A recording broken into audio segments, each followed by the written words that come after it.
your best thinking got you where you are. And what it means is you have issue in your business, you're stuck, you can't grow, et cetera, et cetera. But then when you're faced with the information to get you to grow, then you think, well, that's not going to work because of this. But your thinking got you stuck. So why would you think that your thoughts would get you unstuck? Remember, failure was part of the objective of entering the gym this morning. Are there things in your business that are worse off for having you involved in them? How can I use my business as a way to be there for my family more? Those outputs can only be reined in and intentionally developed or directed by managing the inputs. Forced us eventually to take over 2 years of our life to dig out of just to get to zero. You don't have the things from the places you haven't gone to. Treat yourself like someone you are responsible for helping. The flies come for the poo, right?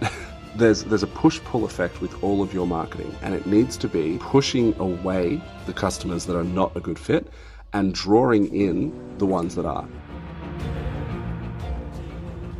Hey, welcome to all of you bandits and chilies. Today's guest is big in the HVAC space. He's been running his HVAC business since 2004, though it was certainly running him in the beginning, not the other way around, as we'll get to.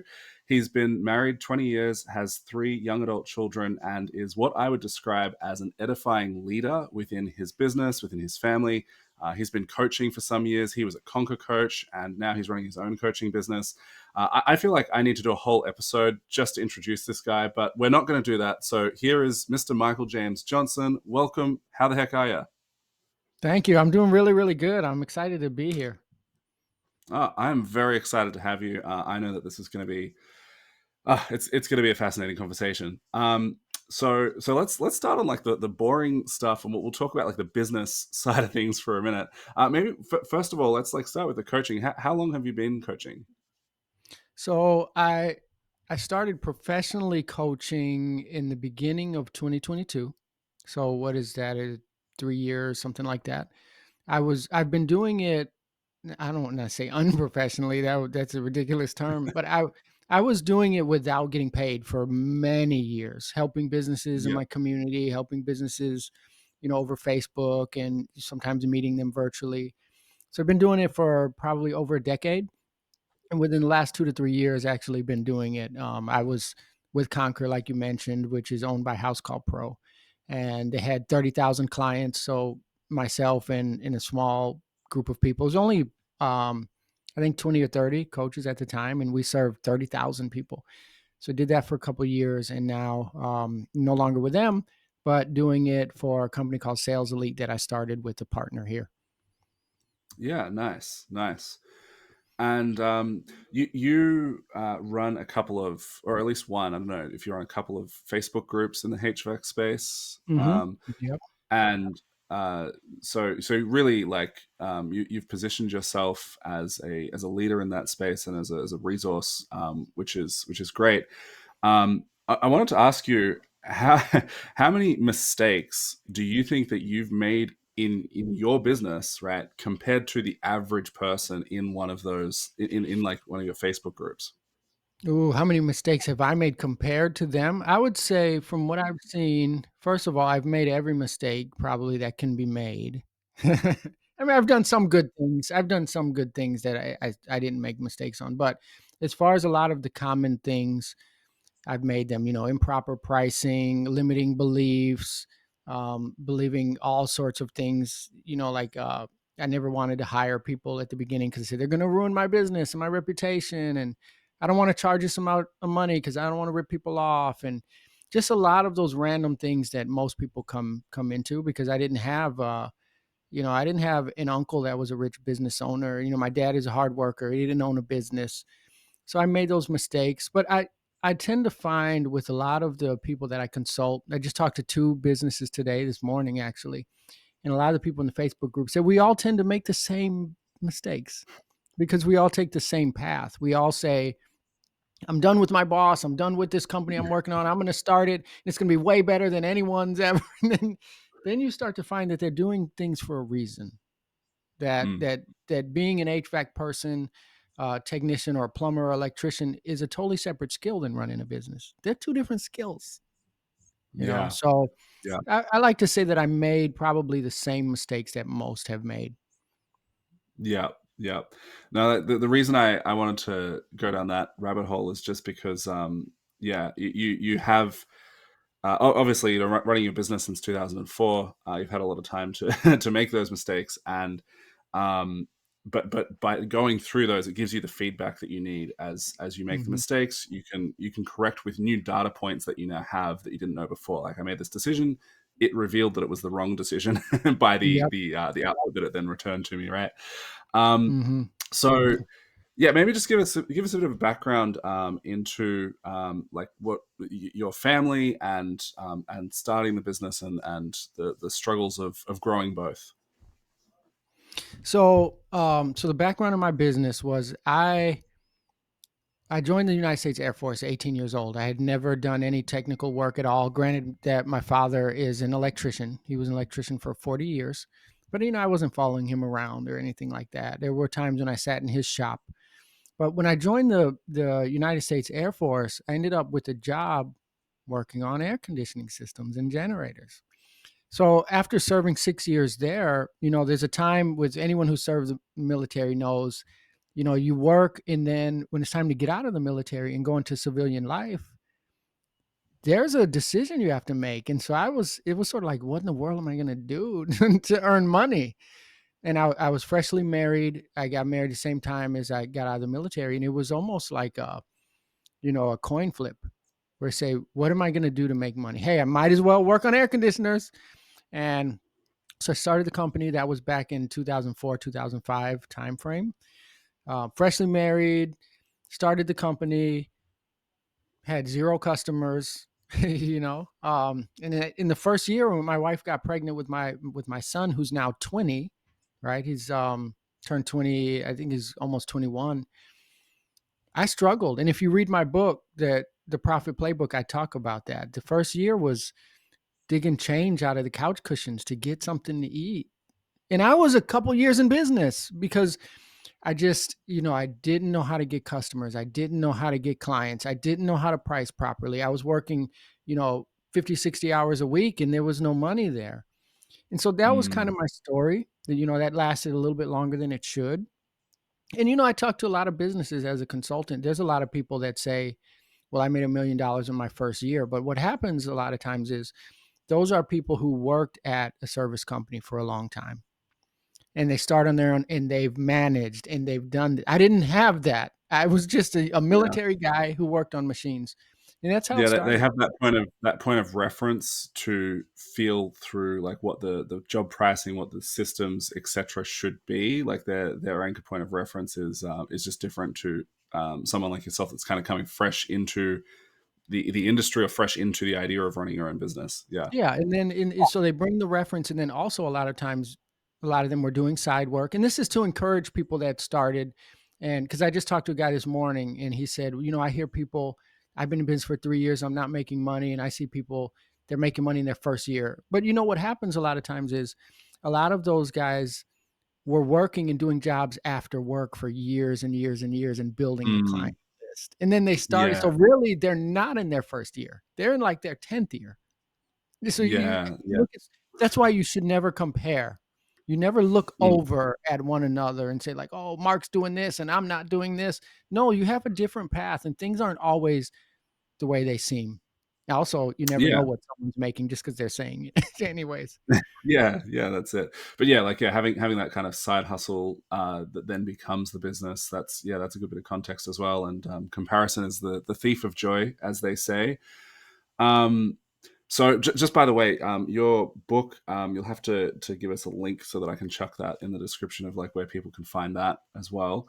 Um, so on the family side, maybe let's go back in time a little bit, and because we're going to talk about like some family stuff and being a leader within the family, and you have some really great insights, which I'm particularly excited about because because your kids are older, like significantly older than my kids. I'm about to like learn all of the things going forward into the stages that I have not yet had to deal with, and so this is going to be fantastic for me from that perspective. But I know that you had a really good relationship with your father. So maybe let's start there, and you can talk about how, like, what that meant to you, and what you wanted to carry forward from that into um, your own journey into fatherhood yourself. Yeah. So my dad, he's right now he's probably 20 feet away from me, right? So my father and my mother live with us. We built a mother-in-law suite. They have it's attached to the house, but has a separate entrance. They have their own space there. And so my dad, that's been my best friend for the 45 years I've been alive. Outside of my brother, I have one sibling. And the thing about my dad is he's always been very present. So he worked Mm. as an electrician at the Veterans Hospital. He started work at 8 in the morning. He clocked out at 4:15, and he was home every day 4:30, every single day. And these are vivid memories from me. He would come home, and I could tell he was very tired. And he'd come home dirty, and he first thing he would do is he'd go in the garage, he would take his coveralls off, and he would change his clothes because he had insulation and stuff on. And then he would get a shower, and then he'd come out and he would sit with us and talk to us and play with us. And that was the model for me, right? Now, when I started my business, when I was broke, I had a short period where I was working too much because you're trying to keep up. But that always rang in my mind that I can't miss this because I want to be present just like he was. And he still is. I mean, to this day, I can shut off this recording and go next door and say, "Hey, Dad, what are you doing?" The first thing he's going to do is going to drop everything to sit and talk to me. But he was always like that. And it made the Yeah. biggest difference in the world. Yeah, that is, it's so huge because we have a need pardon me, we have a need to be like seen and heard, and all of those things. And really, like, as a young kid, getting that from your parents is just, it's so important, it's so valuable, and it does a lot for all it is to follow in terms of like how you see yourself in relation to others in the world, and all of that sort of stuff.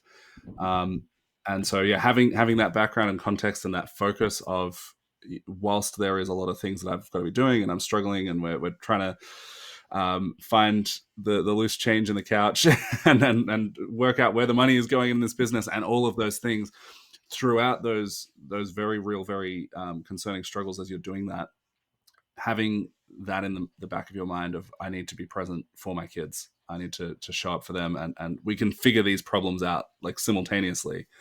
um so then with your kids, maybe just talk through a bit of like your your thesis of the ages and stages of kids, because you've got Mhm. like a really solid breakdown of like, it's essentially, it's a plan, it's a map, which, as I said, like, this is fantastic for me because it's like exactly what I need.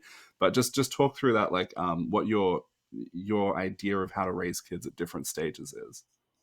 Okay, so this is my thought process is you always want to be ahead of the difficult seasons in your child's life. Okay. So and by difficult seasons, in matter of fact, there was a really good documentary where they took a bunch of 11-year-old girls from different countries all over the world and they filmed them over that year.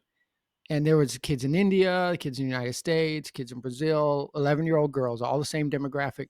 And they're all pretty much the same, right? There's cultural differences, but you arrive at different stages in your life. All of us do. And by difficult stages, there's just different time periods that are hard, right? For boys, you start to turn 16, that's a time frame. You turn 12, 13, you're starting to get testosterone. Like there's times where your life can take this turn or this turn.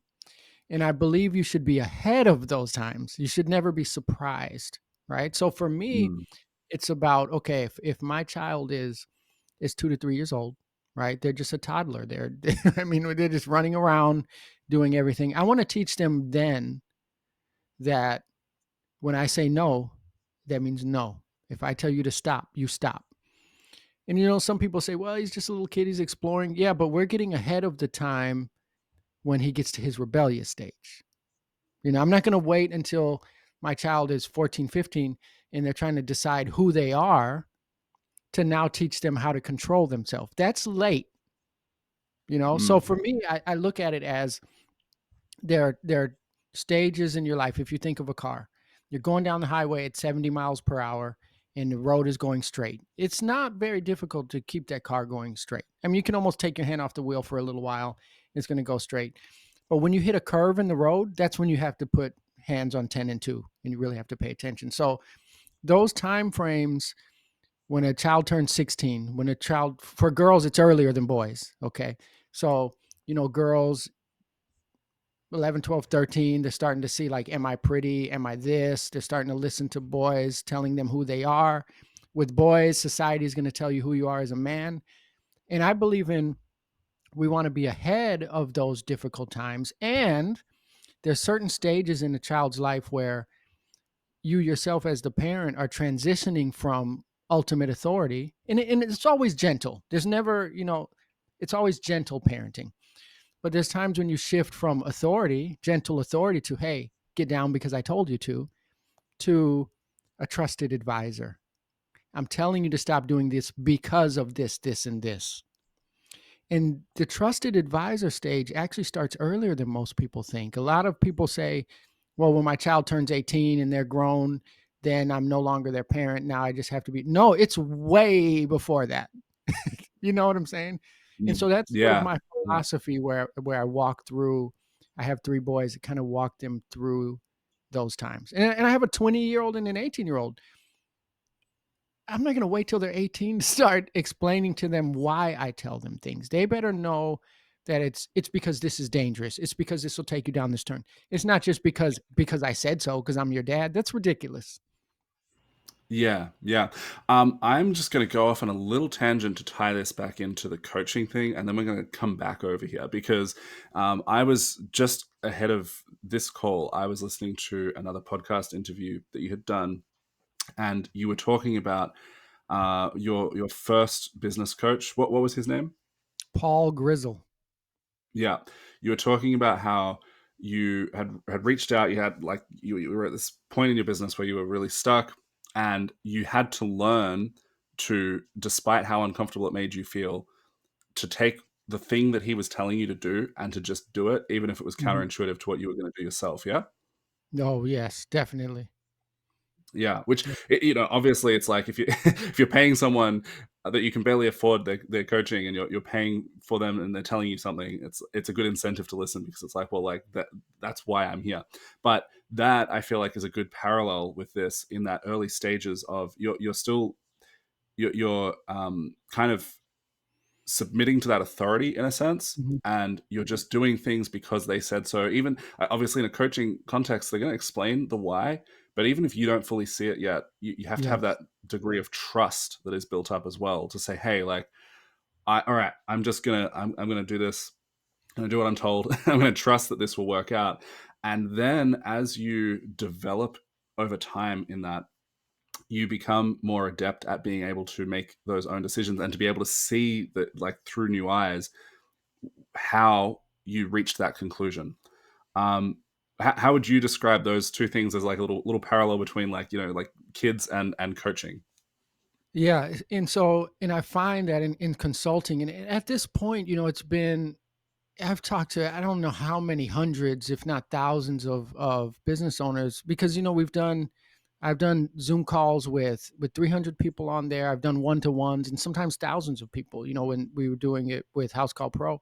And I find that the problems in people's businesses is not their knowledge. It's almost Mm. never their knowledge. They know how to do marketing. They know how to do pricing. They know, you know, a good portion of them. The problem is not that. The problem is that submitting to doing something that's against what you feel, right? And there's a book called Every Man's Battle. Have you heard of it, Every Man's Battle? No, I Um, haven't. Incredible book. So, anyways, I don't remember the name of the author, but there's a saying in there. It's very powerful, and it says, "Your best thinking got you where you are." And what it Mm. means is, you have issue in your business, you're stuck, you can't grow, et cetera, et cetera. But then when you're faced with the information to get you to grow, then you think, well, that's not going to work because of this. But your thinking got you stuck. So why would you think that your thoughts would get you unstuck? And that's what happens, you know.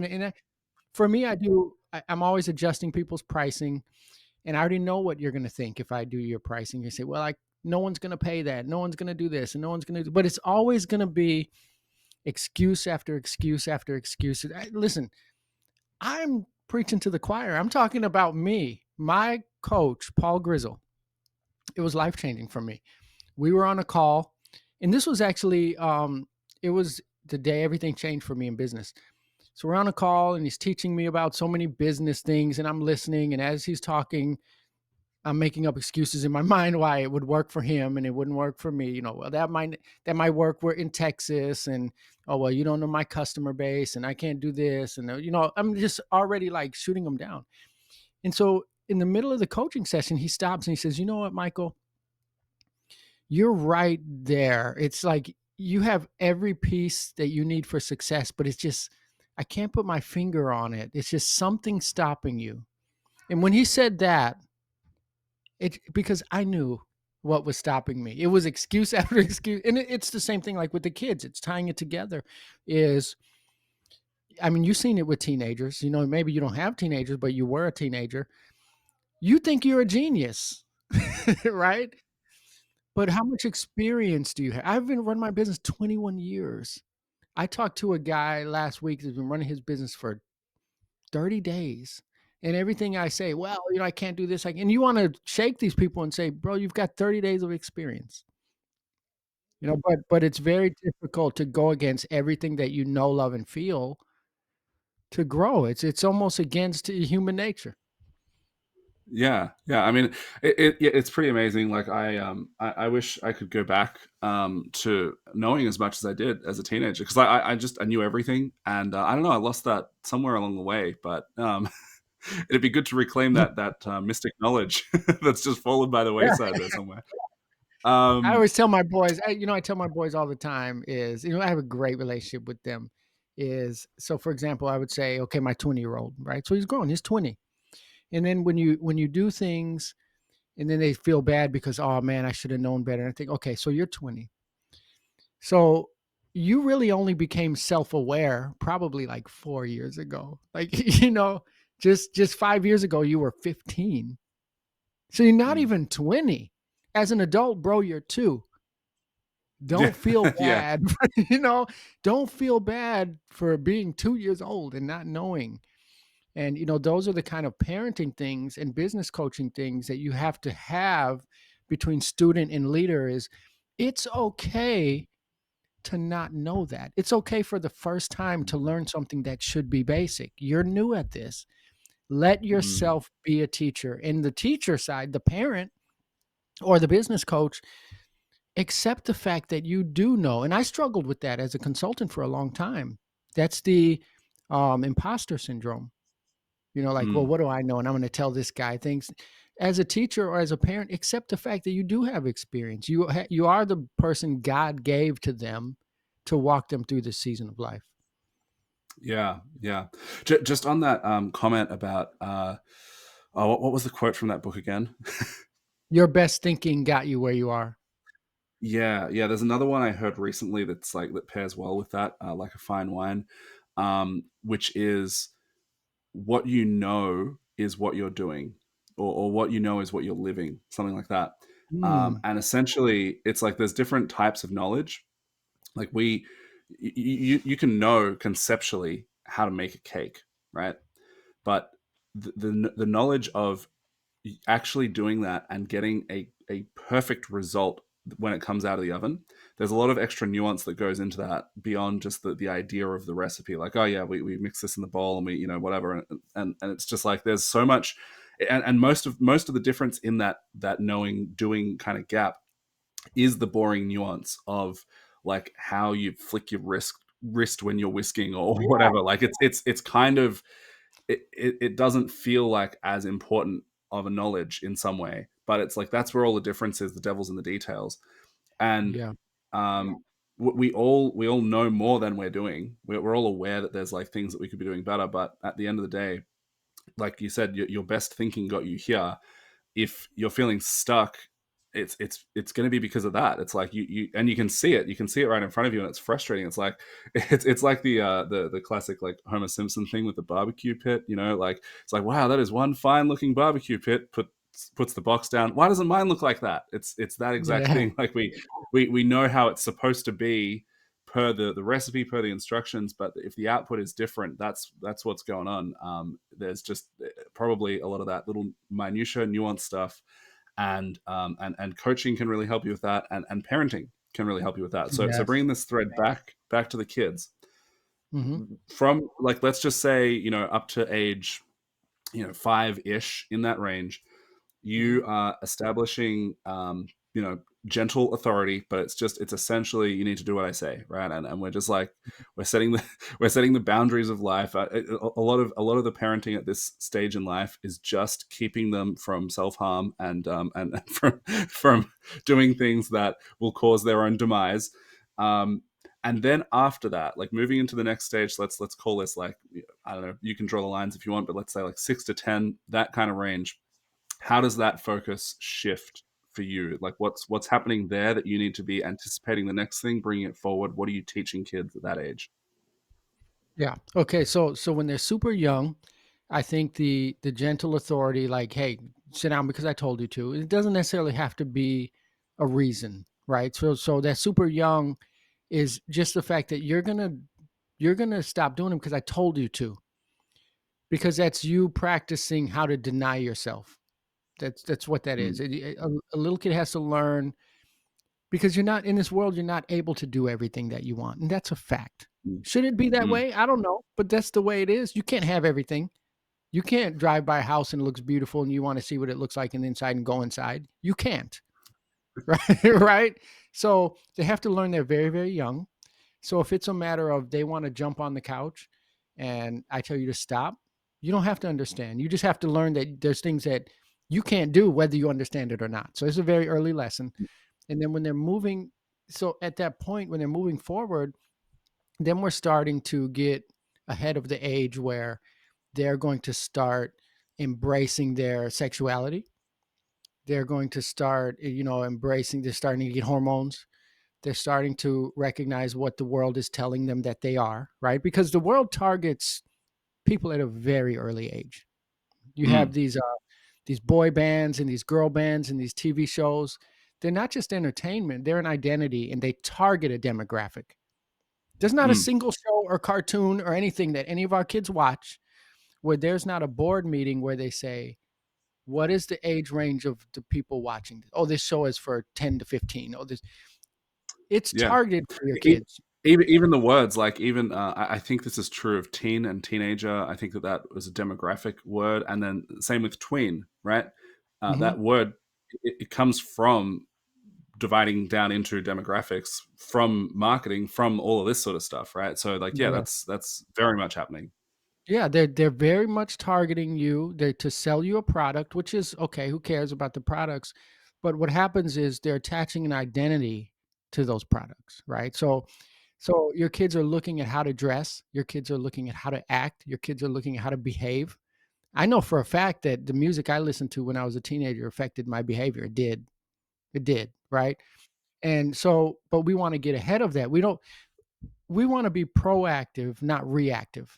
So I never want to notice, oh, my kid is starting to act this way. Let me have a talk with them. There's going to be times where you're going to have to do that. But the goal is to look ahead and say, okay, how are they going to start acting? Let me start having a talk with them now. So if that's a girl, it's going to be, okay, she's 5, 7. She wears what I put on her, or he wears what I put on him. But then when they get to 12, 13, they're going to want to start adjusting those clothes a little. They're going to want to start hiking their dress up a little higher. They're going to want to start sagging their pants. I'm going to teach them that before that, because it's like the law of first mention.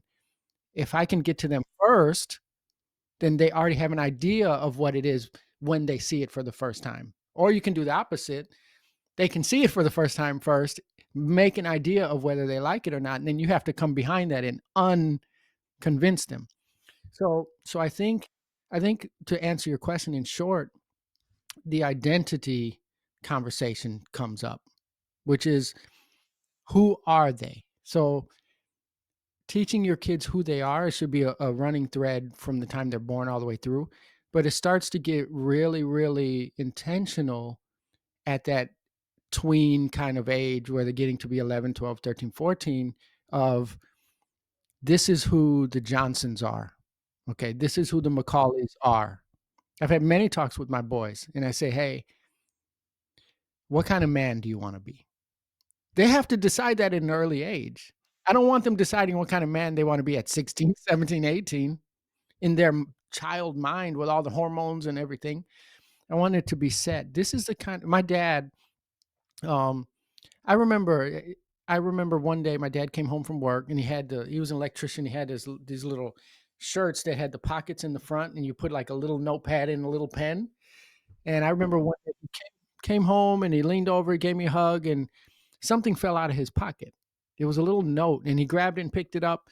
And I said, "What is that?" And he showed me. It was a little, it was smaller than a business card, and it looked like he might have cut it out of a magazine. And it was a sentence, and it said, "Integrity is what a man does, even when he knows nobody will find out." And my dad had that in his pocket. I never forgot that.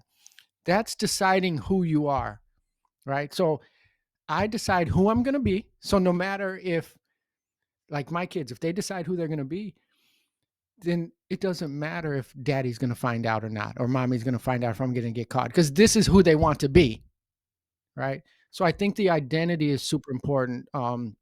Telling your girls or telling your boys, this is who the Macaulays are, right? This is who you are. My oldest son's name is Michael. Michael, this is who Michael is. Do you agree? Who do you want to be? Yeah, I want to be this. I want to be this. I want to be, and having them self acknowledge that, then it's not confusing when things start hitting because it doesn't align with who they decided to be.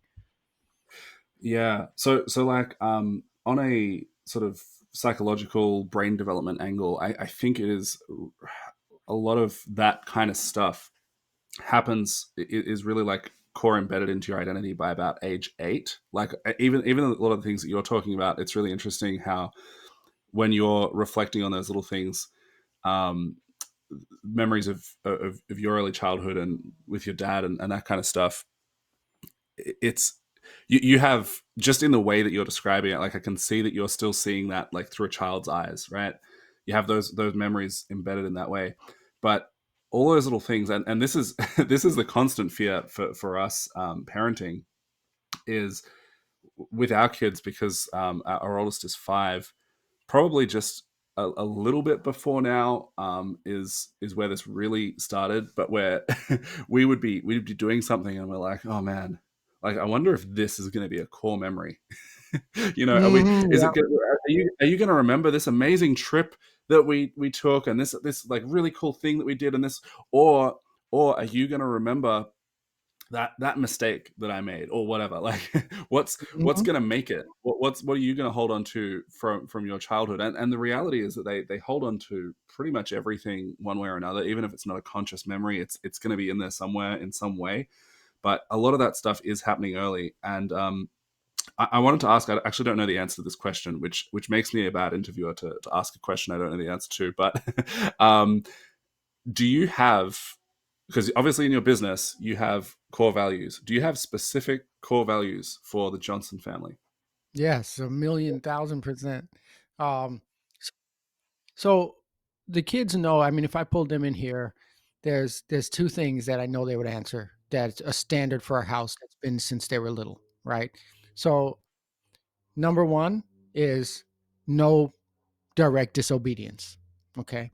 And a lot of this is not as applicable for the older one, the 20-year-old man, but um, no direct disobedience and honesty at all times. Those were our two biggest core values. We told them since we were little. You can make a million mistakes. If I tell you go clean the kitchen and you don't get it done all the way, whatever, we're gonna forgive you for that. You might get a F in a class. Okay, we don't accept that, but that's forgivable. Well, everything's forgivable, but you know what I mean. But the thing that we won't tolerate is direct disobedience and lying, because we can come back uh, from a mistake. But if you choose to be a liar, we can't trust you, and that's not good character. So we've always pushed no direct disobedience and no lying, and then of course, our family is we serve Jesus, we follow God. Now there has to be a decision that they have to make, that wasn't necessarily a rule. You will follow God. That's not going to work out for you as a parent. Anyone that's listening that thinks you can do that, it's not going to work. That's modeled. It has to be modeled and encouraged and taught so that so you're leading them to that decision. Um, but yeah, those were the two biggest core values. And I'll just say something kind of on a separate topic from what you mentioned earlier. The core memory thing is real. Kids they remember the most random things. On my son's 18th birthday, somebody asked him, like, what is your favorite childhood memory? And he mentioned something that I said to him when he was like 12. It was a random moment for me. It was nothing. That's his favorite childhood memory, which is why I think it's very important to go ahead and accept now as a parent that you must apologize to your kids if you do something wrong. And that's not in every culture, that's not like for me as a Black American, in most Black families, you don't apologize to your kids. Baby boomer generation before that, you just don't. Why do I gotta apologize to my kid? And those are mistakes because they're gonna remember when you went off on someone in the store. They saw daddy yelling at that guy in the store or gossiping about something, or you know what I mean? They're gonna remember that, but they're also gonna tie that to when you came back and you said, "Hey, you know what? I went off on that guy in the store and that wasn't right, and I lost my temper and I lost it, and that wasn't right, and I'm sorry that I modeled that for you. Will you forgive me?" That's that's important because they're going to remember everything that you do. And when you make mistakes, you have to own them, even in front of your children. So, Mm, anyway. mm. Yeah, no, 1,000%. Um, there's just like there's so many threads here. I guess one of the things, Brandon Vaughan, we'll go with this one. Brandon Vaughan talks about how in your business already has all of the systems in it. It's just that they suck. If you're not intentional about it, like he uses the example of if you never follow up with your customers, you have a zero touch follow up system, right? And the same thing is true of culture in your business. A lot of people, it's like kind of this nebulous concept, and they're like, oh, I don't know, I don't have time for that. And business culture, it's a bit woo woo, right? The culture of your business already exists. It's there, and it's at a really base level, especially when you're starting out. It's just going to be an extension of you. Like if you're a business of one, the culture is like all those things that you were talking about earlier. Integrity is doing the right thing even when you know that no one's going to see it. That kind of stuff. But then as that grows and expands, same in the family culture. There might be people listening who are thinking like, oh, I don't have, we don't have core values. You do, we all do. It's just they might not be overt, but they could be. It's going to be the things that are said frequently. It could be the sign, in the kitchen, like in this household we live, love, laugh, or whatever, like stuff like that. There's Yeah. things like that, little trinkets and clues in your life right now that indicate the core values and what makes what matters, what place family has, what place work has, all of those things, and we model it and we live it. And kids in turn, like they're just sponges for for everything. And which is it's terrifying. Like that is terrifying. The core memories thing is terrifying. It's like, oh man, are they going to remember this? You can cheat a little bit with that. Michaela actually told me this recently. Like she saw a post about this, and we were both kind of just taken aback by how simple and yet profound this was. Because like as soon as I say this, it's like, well, yeah, duh.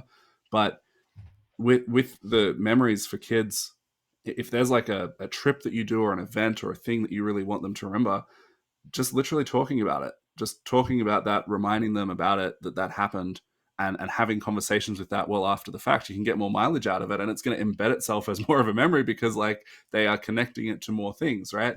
Which again sounds super simple, but we had that realization, and we're like, yeah, we should be talking about this thing and that thing and all that kind of stuff. Anyway, so back to this ages and stages thing. So you in the say 6 to 10 age range, you're essentially preparing them for early adolescence, for the onset of hormones, for all of that kind of stuff.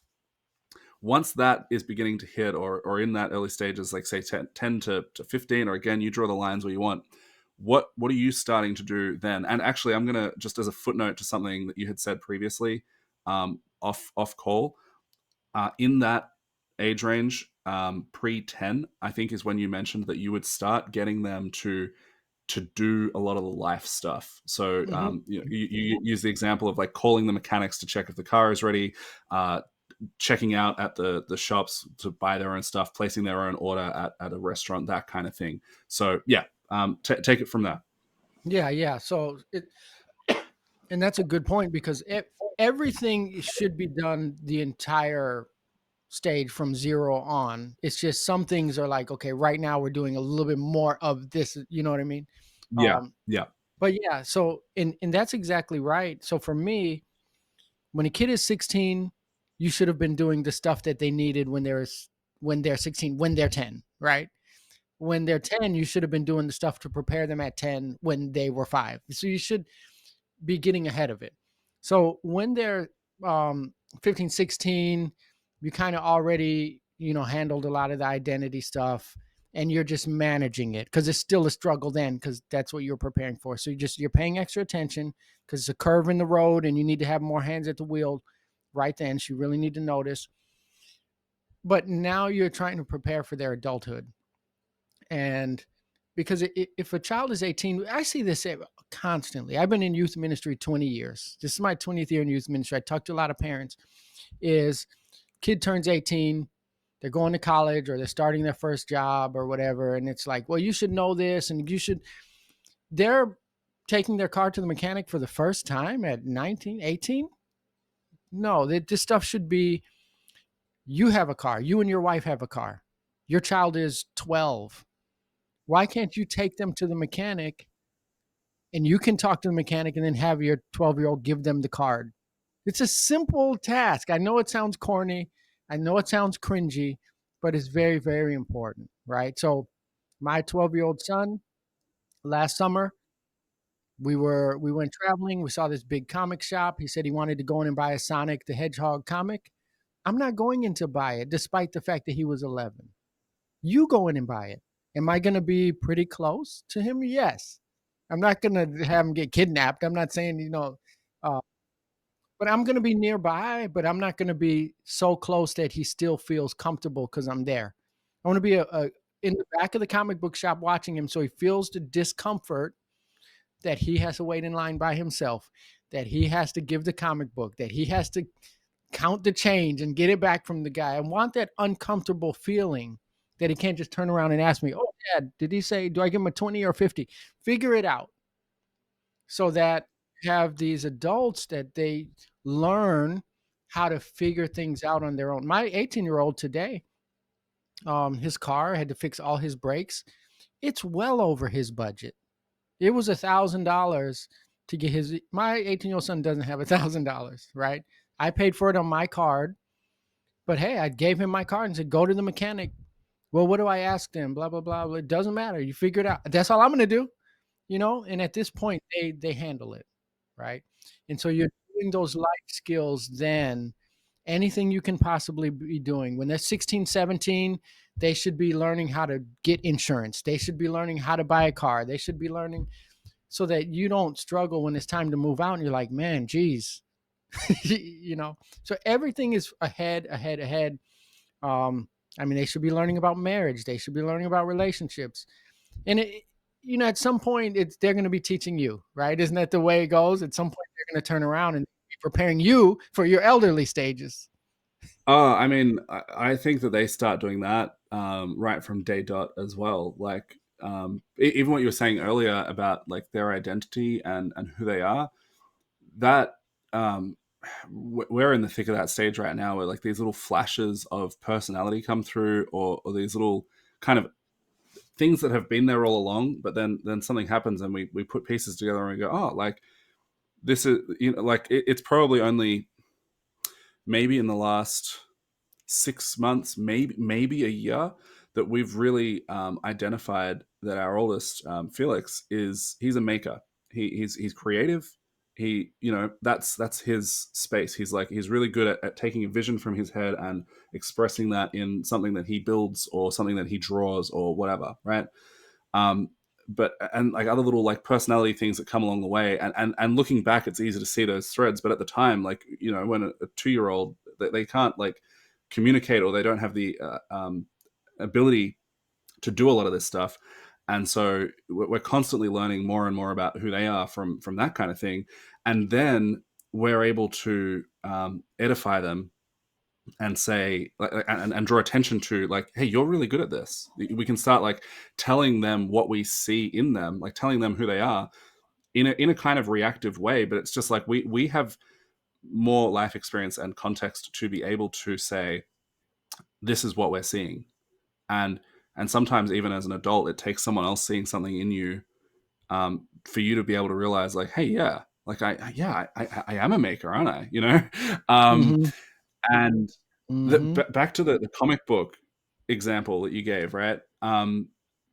There's so many things that can happen in that situation, right? There's the discomfort of you know, being left alone in front of all the choices of the comics, and going, oh, do I want this one or do I want that? Oh, I can only get one, and now I'm torn and I have to make a decision. And so there's that, and then maybe the one that he wants is like too high up on the shelf for him to reach and grab it, right? And he has to ask someone for help, or then he goes and he lines up and it's this awkward thing, and then he pays for it, and there's like the whole communication side there.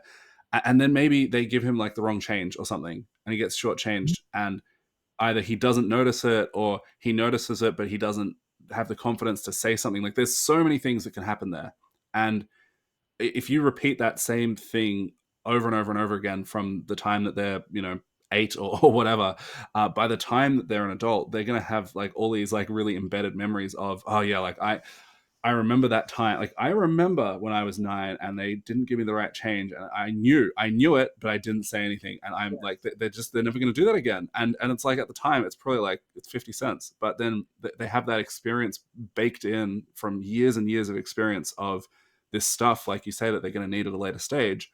And now that's not going to happen to them when it's not 50 cents, it's like $500. Yeah. The price on this invoice was wrong, or the scope had changed, and they have that confidence and that context and all of those sorts of things. Yeah. I'm just I don't know, like this is all like just so rich with all the things I'm really enjoying learning from this conversation.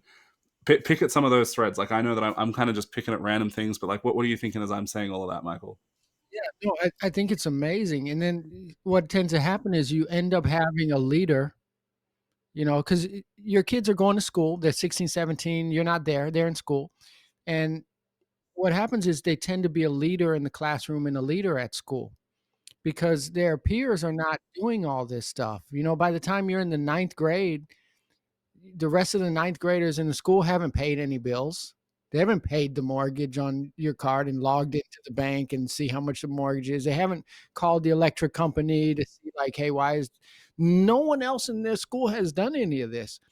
And what tends to happen is the cream starts rising to the top where teachers and administrators and stuff start noticing, like, hey, this is a leader. And even the other students start noticing, like, hey, they start asking, and you're preparing them um, to embrace that leadership position just because they were uncomfortable. They got comfortable with being uncomfortable, you know? And as a matter of fact, I just got back from a BNI one-to-one, and last week I couldn't make it, and I sent my son. So my kids go to the BNI meetings with me, my 18 and my 20-year-old, and I say the speech sometimes, and sometimes they say the speech. And this last week, I couldn't make it, and just randomly, I told my 18-year-old son, "Hey, can you go to BNI?" And he said, "Okay, I got it." And so he went. I didn't even think twice about it because I couldn't go. It was random. And for those listening who don't know what BNI is, it's a business networking group, and you can only be absent so many times, and you have to like make a little speech about your business. So today, one of the members said, when your son got up and did the BNI speech, he was so good, and he even said a little tagline in the jingle for the business. Well, the funny thing is, I don't have a tagline in the jingle in my business, Yeah, so do now. yeah. So the funny thing was, he must have made it up, and in order to make up a tagline in a jingle, you have to be comfortable making a decision Mm. for that, right? Like, obviously, something in his mind was like, he's comfortable with saying, "Oh, man, I can make a jingle," writing, and then doing it without asking, without worrying. He just now I got to go ask him after this thing because this just reminded me, like, what's our new jingle? Yeah. Yeah, because I need to know. If there's a quiz later, I got to know what it is. Yeah. So, but the funny thing is, it's like that's what you're trying to create. You're trying to create a person who can figure it out. If daddy's not available, mommy's not available, boss man's not available, that they know how to figure it out until they can get, because we're not going to be there for our kids all the time, right? Same thing with employees. If you tie it back to business, we don't want our employees always having to talk to Mark. I don't want my employees. I'm going on a missions trip in 2 weeks. I'll be gone for 10 days. I will not be available. I don't want my employees to just not sell things or not do things because they can't get a hold of me. So that's what we're trying to build, is that level of person. Yeah. I was going to tie that to employees as well. But one of the things that you said earlier about like the trust within within your family, like that core value of honesty and building that trust, and having embedded within that the freedom to fail, that is so important to the ability to make a decision, whether it's kids or employees. If they don't have freedom to fail, then they can't make a decision, because the onus, the obligation of that decision is on them. And if they fail and they don't have the freedom to do that, then they're too scared to make a decision, right? Because that's an outcome that they can't bear. But if you give them that creative space, then they can take things that they've learned to be principally true, and they know, like, principally, this is what our business is about. This is what the purpose of me being at this BNI meeting is. This is what I'm trying to achieve. So therefore, I'm going to convey that with this creative decision. Yeah, that's so good. So with I don't know. There's like again, I'm like trying to pick a thread because there's so many lanes. What what do you wish that you knew, say, like, I don't know, 5 years ago, 10 years ago, as a parent? What do you feel like you've learned, and it's like, oh man, I wish I was ahead of the curve on that one. Ooh, man. Well, one thing I thank God for is having two present parents, right? Because everyone didn't have that modeled, so that was really good. If I could go back, I think if I would have known, like, hey, I can, as a trades owner, bring my kids around more. That's one thing I didn't do when they were really little, right? I started bringing them around, I would say around early high school years. And it would have been nice to bring them around a lot earlier than that, right? Because I have to mold them and model them on like what dad does.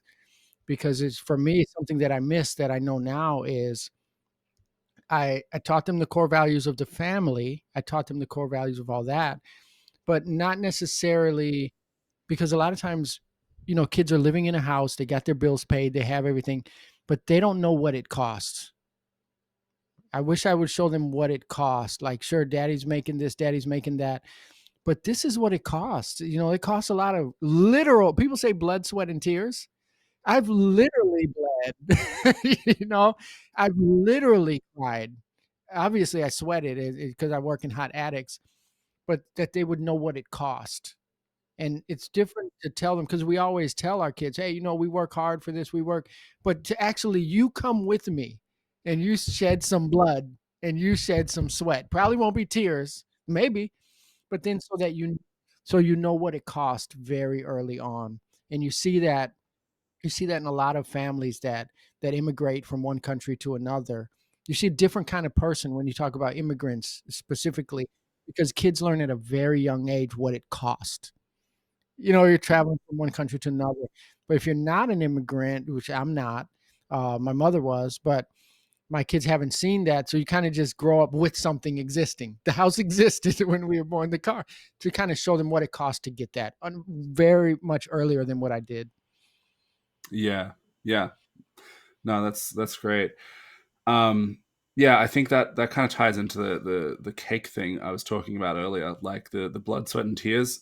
It's you can read a book about like recently I did a few episodes on Ernest Shackleton and the Antarctic expedition and all of that, and I was like researching that, and it's a fascinating. Oh, it's just it's such a fascinating story, but I have no idea. You know, you can read a book about blood, sweat, and tears and hard work and struggle and whatever, but um, same thing, right? Like, so when you're telling your kids that you work hard for it versus when they go and they do some of the hard work, or they see the struggle, or they see what it's like when something goes wrong, and they kind of they feel a little bit of that stress. Like you don't want to you don't want them to be stressed, you know, but like they just having that bit of exposure to, yeah, this is like the reality of the situation. And I'll give you an example. I'll give you a really good example. So my oldest son, he was a basketball player. He doesn't play anymore, but he played all through high school and all through junior high. And they were the number one basketball team in North Carolina for a while into high school. He was playing on a high level. And the thing was, so recently we know a young person just starting out in high school playing ball. And they're not getting the same results that my son was getting. He's a very good basketball player. And so he's not getting the same results. And so, you know, my son is talking to him and asking him questions. And then you find out the expectation. They're looking at my son because this is a younger person that looks up to him and saying, okay, well, he played basketball and he practiced every day, so I'll get the same results. So, anyway, long story short, my son went to his practice and you realize, like, wait a minute, that's not a basketball practice. Come over here and let me show you what it is. And then that kid sees, oh, wait a minute, this is actually what it is. It's 10,000 times more than what you're doing in your practice. And sometimes, unless you see it, you'll think that you're doing enough. And we see that in a lot of business coaching. Well, I follow up with my clients. Well, I do this. But sometimes you got to come over and see to realize you are doing it. Like you said, there's systems, but they suck. Yeah. Yeah, no, that's like I think of like really high level people like Tommy Mello, for example, right? That guy, he's he's insane. The just like the work that he puts in.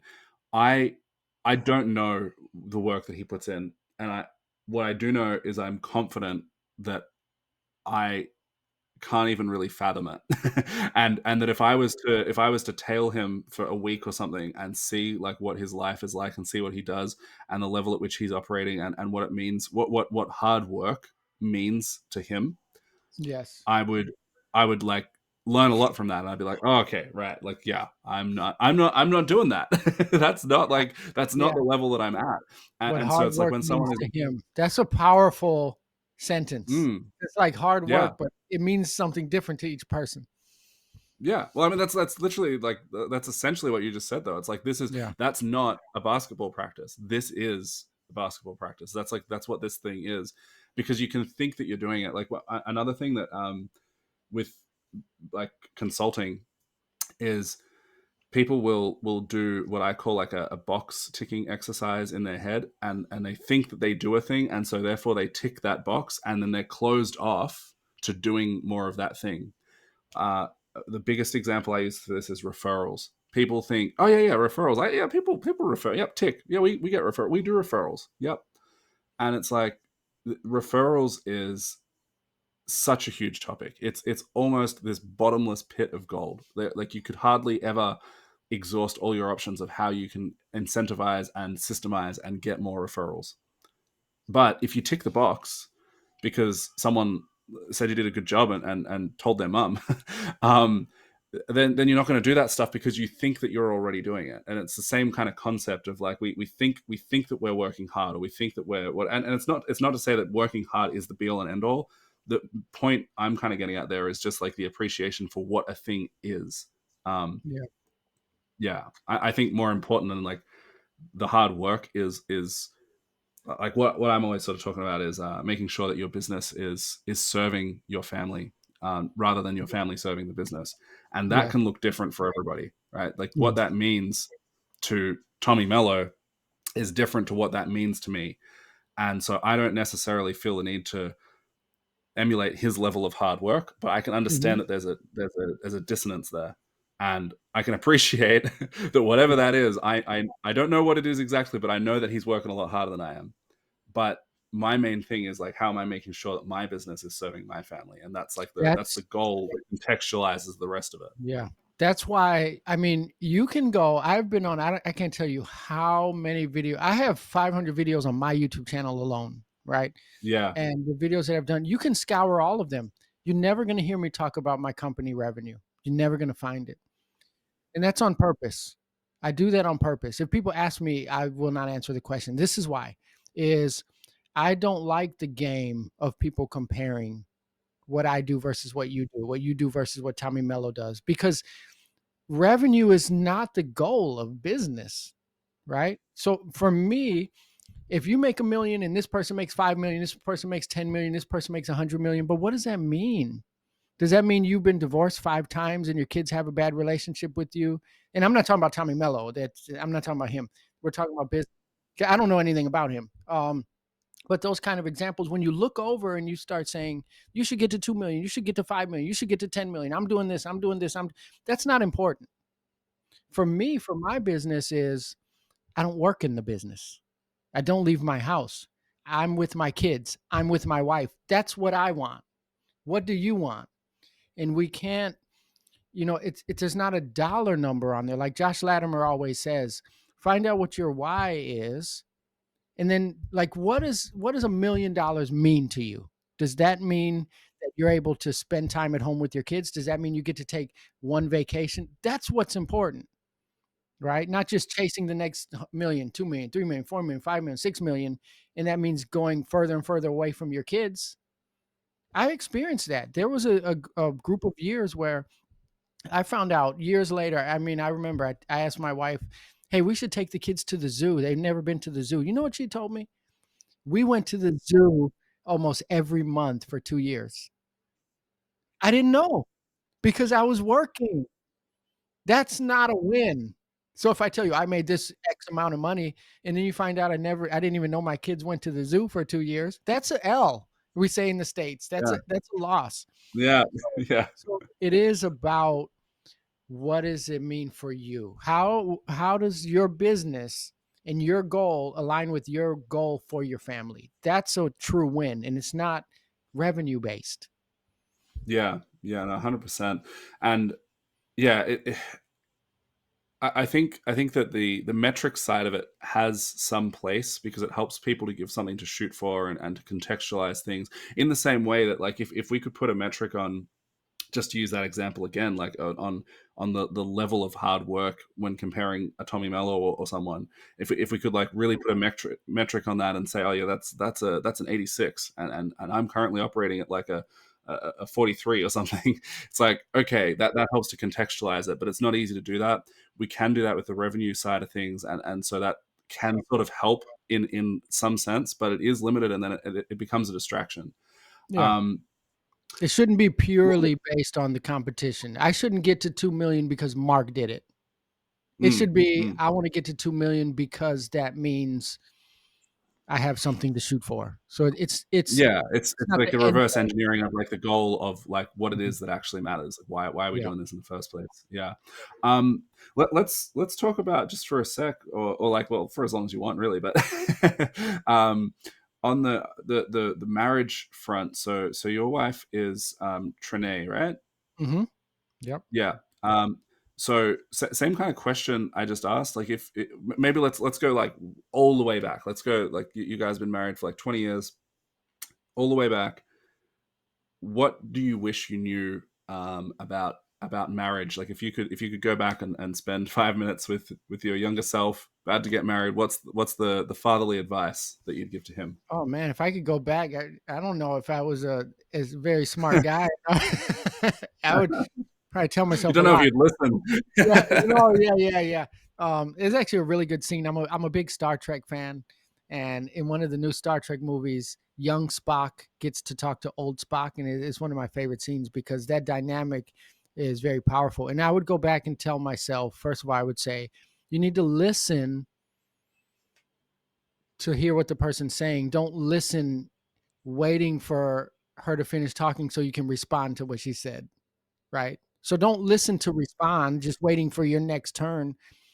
Listen with no response, with no intent to say anything. Just listen to hear what she's saying, right? Because you may, if you listen to hear what she's saying, you might realize you don't have a need to respond. You just need to adjust your behavior. I would tell myself that. I would also tell myself, um, to be as open and vulnerable as possible. If you feel hurt, just say it. Hey, you know what? I felt hurt when you said that, and that's why I reacted this way. And the reaction that I gave to you, you didn't deserve it, and it's not an excuse, but I reacted that way because I felt hurt. You got to give your spouse a chance to adjust their behavior, and if you shut out and don't say anything, they don't have a chance. And if you're shut out and you're not listening, you don't have a chance.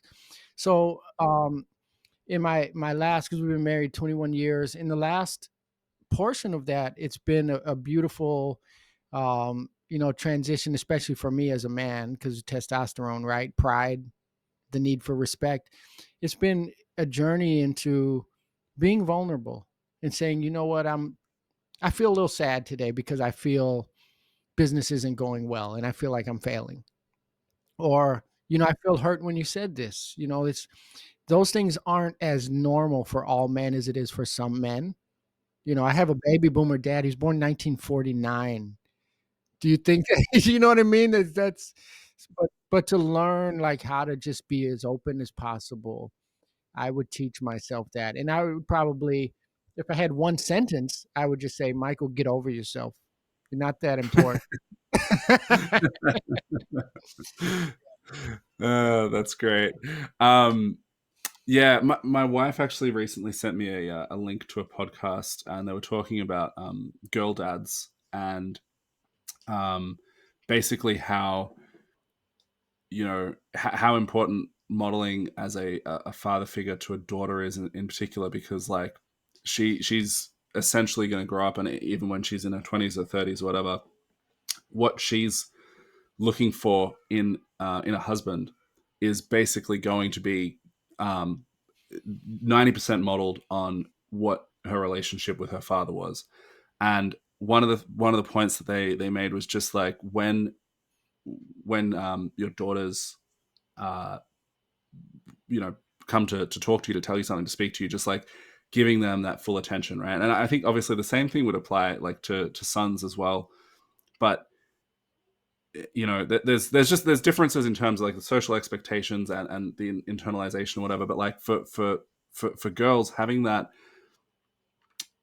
expectation of I deserve to be heard, and that sort of self-worth angle was really the point that they were trying to drive home. And I recently, like, I try and keep that kind of thing in the back of my head. The other day, my daughter came into the office, which like they're not really supposed to do that. It's like if I'm working, that they're supposed to at least knock. They're really supposed to just like my son broke son broke my door down and